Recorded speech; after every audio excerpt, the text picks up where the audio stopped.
Secrets of the Pharaohs Revealed. Author Dr. Sherif Shaban.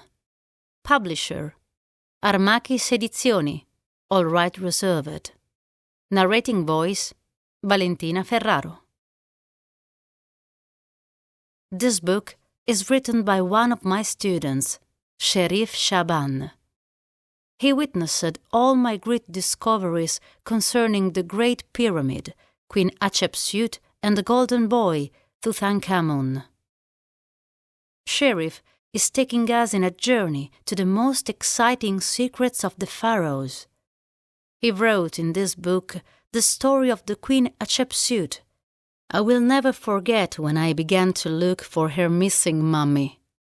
I collected about 20 mummies of ordinary females, princesses or queens from Cairo Museum and the Valley of the Kings that we don't have their names, and also collected all their artifacts.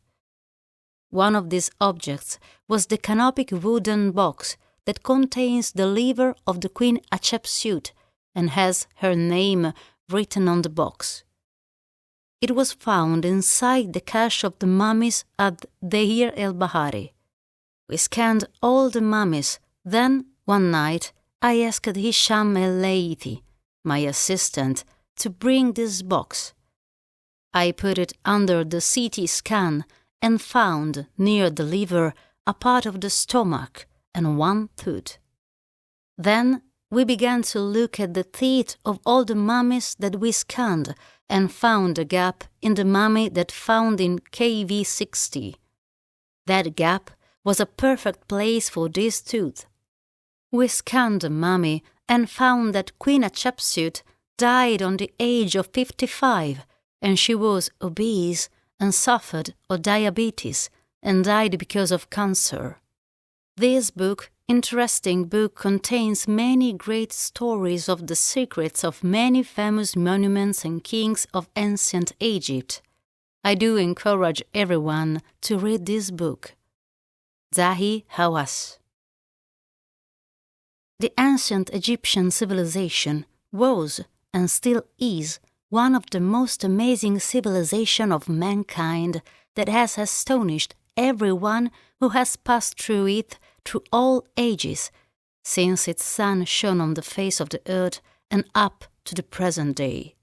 Perhaps it is the nature of the ancient Egyptians to keep the secrets of the vocabulary of their civilization inside the issuance of their priestess, represented in the secrets of the ancient language, which all the people did not agree with except the educated of them, and the secrets of magic, medicine, sciences, miracles of engineering, architecture, astronomy, and other knowledge that they excluded from the rest of the contemporary peoples for them and turned into mysteries of the peoples that followed them.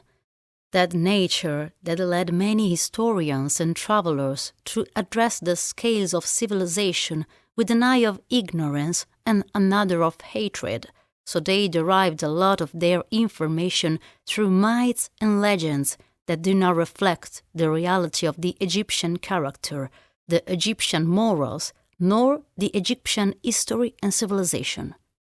So we see Herodotus, who was unjustly dubbed the father of history, has blamed the ancient Egyptian civilization with ideas that have nothing to do with the greatness of that civilization, especially since he visited Egypt after its luster diminished and its glory disappeared during a dark period of its history, which is the era of the Persian occupation, which negatively affected Egyptian society at the time.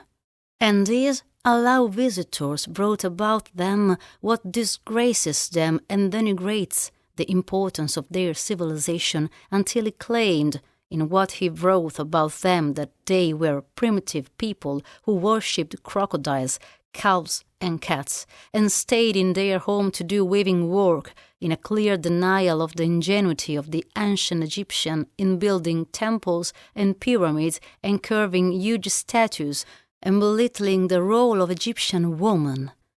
When he labeled her as not working in the priesthood or medicine, he was affected by the marginalization of the role of woman in the Greek civilization, forgetting the greatest Egyptian priestesses, such as the priestess.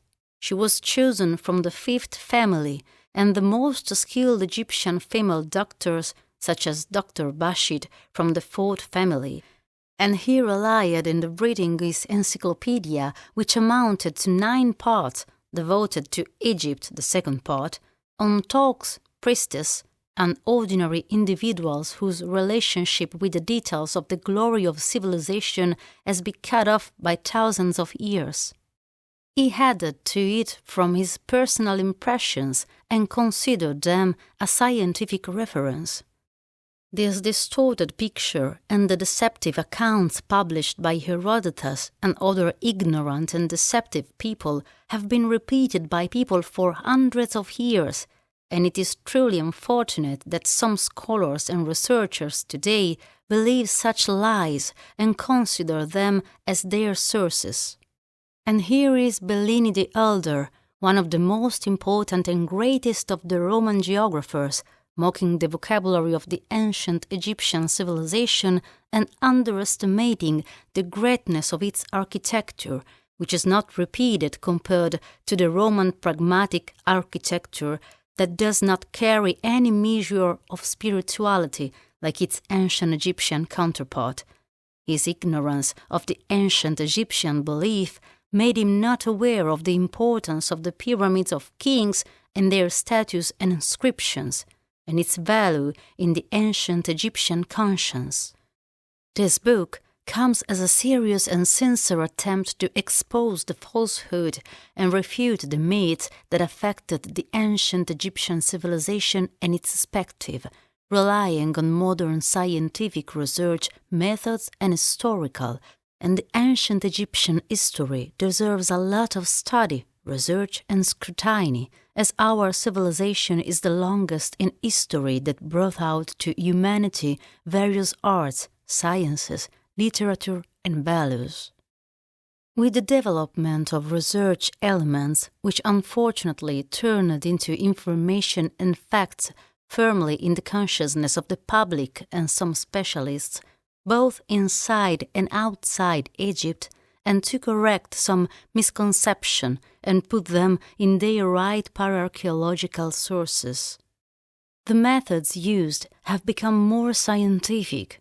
We must use these to reveal what is new within the depths of the ancient civilization of Egypt and still hidden, and not to rely completely on what was written by ancient historians and some modernists, which transformed most of aspects of that great civilization into myths and legends.